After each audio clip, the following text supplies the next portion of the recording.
Alo. Assalomu alaykum. Pochcha? Ha, xola. Men Shodiman.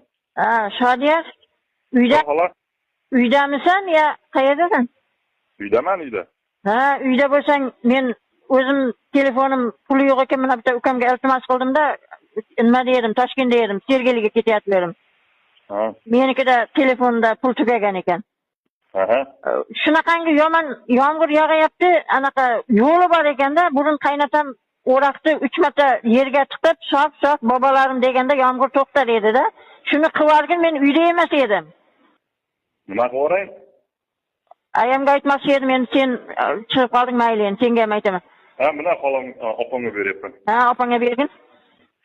Alo. Assalomu alaykum aya. Ha, Malika qanday? Yaxshi, rahmat. Men mana bitta ukamdan iltimos qildim, biror telefonda telefon qilyapman. Uzr endi. Telefonda tugagan ekan. Uyda o'raqlaring bor. Yerga tig'ib olib turib 3 marta sof bobolarim deb yo'lini qilib qo'yinglar, bu yomg'ir to'xtasin. Meni qaynatam shunaqa qilar edi avval. O'zini yo'li bor buni ham der edi. Nimani deysan? Voy, hali tushunmabdi-yu bular, anqolmabdilar. O'raq borku, o'raq. O'raq. Tushundingizmi? Nima deysan? Qaytadan gapir. Alo.